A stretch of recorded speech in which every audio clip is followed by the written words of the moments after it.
You think a scammer is just an annoying voice on the phone. You think it's a guy in a dirty basement trying to guess your password. You are wrong. Digital fraud is a massive, multi-billion-dollar invisible empire. It is structured exactly like a modern, legitimate corporation. It has CEOs, middle managers, accountants, and thousands of desperate workers. They don't use weapons to take your life savings.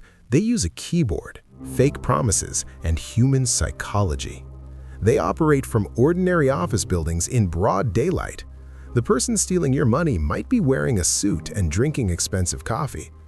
This is the stripped hierarchy of the digital underworld. Every level brings more money, but also more paranoia. You start at the absolute bottom, fighting for pennies, and if you survive, you reach the top. But the top is a very dangerous place to be. Level 1. The Caller. You are 19 years old, sitting in a crowded room with 200 other people. It is incredibly hot, loud, and smells like cheap coffee. You wear a broken headset and stare at a glowing computer screen. Your daily quota is exactly 400 phone calls. Your script tells you to pretend you are official technical support. You tell elderly people their computer is compromised. Most people scream at you, curse, and hang up immediately. You are paid almost nothing, just a few basic meals a week. The floor managers walk behind you with sticks, demanding results. But you are waiting patiently for that one confused person. Finally, an older man stays on the line, sounding worried. You read the script perfectly, your heart beating faster. You convince him his bank accounts are frozen. You tell him to buy a $500 gift card to fix the fake problem. He drives to the store while staying on the phone with you. He reads the numbers to you over the line. You type them into the system. The value is instantly transferred. The room manager walks by and pats your shoulder. You get a 10% cut of the $500. It is more money than you have seen in an entire month. You look around the room. You realize you are just a tiny gear in a massive factory. You feel a strange sense of power over someone thousands of miles away. But reading a script for 12 hours a day is exhausting.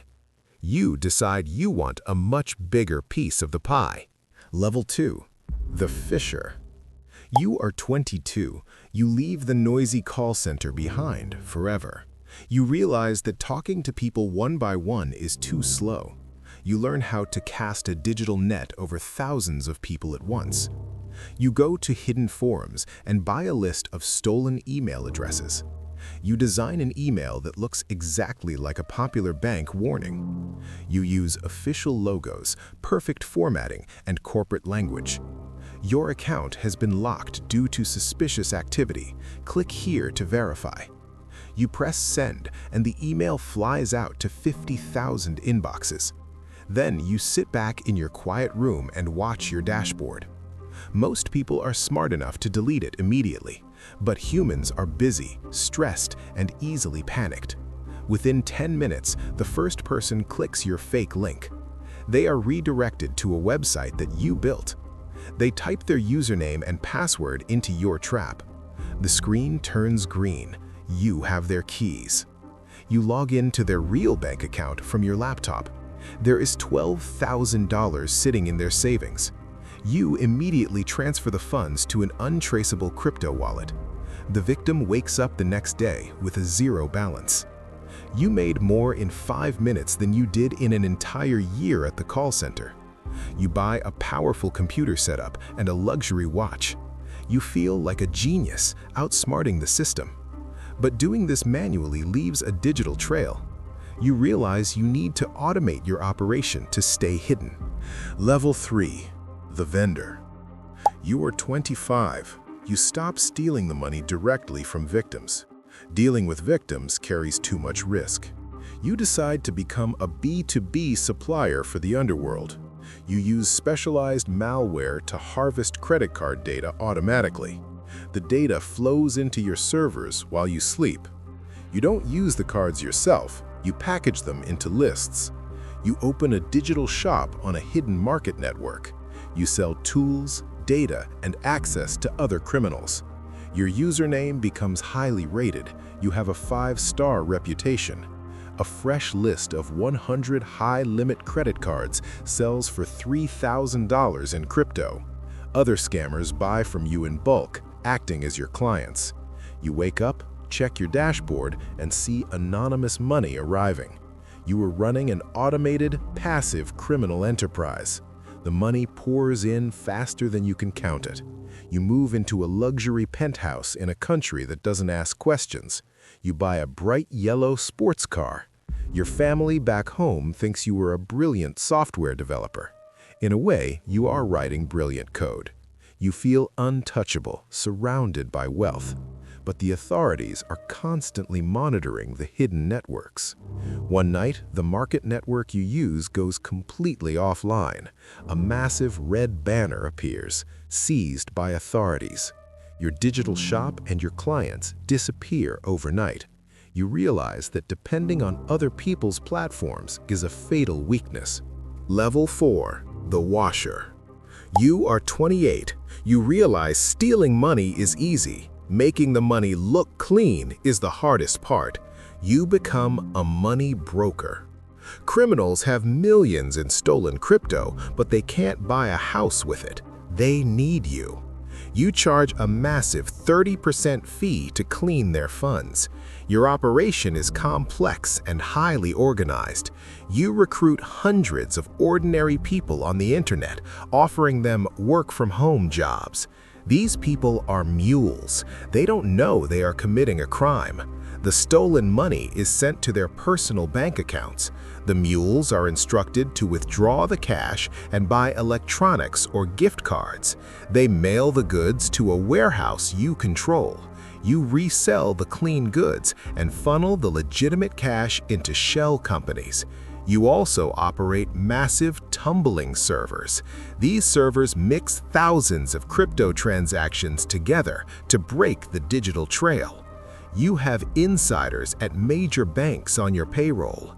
You pay them to look the other way when large transfers happen. You are managing a global financial washing machine. You sit in cafes in Dubai, coordinating transfers on 3 different phones. You are holding the keys to the entire underworld's economy.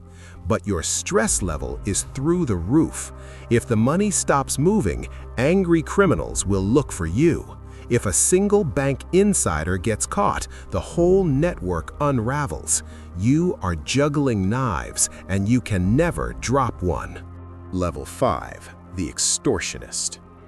You are 32. You step into the elite tier of digital crime. You don't target individuals anymore. They don't have enough money. You target major corporations, hospitals, and city grids. You partner with a syndicate that provides you with a highly advanced locker virus. Your job is simply to find a way inside the company's network. You spend weeks researching a specific corporate executive. You send him a highly targeted file disguised as a financial report. He opens it during his lunch break without thinking. Instantly, the virus deploys silently across the entire company network. At 2 a.m., every computer screen in the corporate headquarters turns black. A red skull appears on every monitor alongside a ticking timer. All their data is heavily encrypted. They cannot work, they cannot operate. You demand a ransom of $5 million in cryptocurrency. The corporate board panics. They are losing $1 million a day. They hire expensive experts, but the encryption is completely unbreakable. On day 3, they surrender and pay the ransom. The syndicate takes their cut for providing the tool. You receive $2 million instantly. It took exactly 1 click of a mouse to bring a giant company to its knees. You feel like a digital god, holding the power of life and death over businesses. But playing at this level attracts the biggest hunters.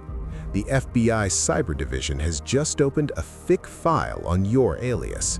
You are no longer dealing with local police. You are an international target. Level 6, the Kingpin. You are 40. You no longer deploy viruses yourself. You run the entire syndicate from the shadows. Hundreds of highly skilled affiliates work for you worldwide. Your organization generates over $50 million a year.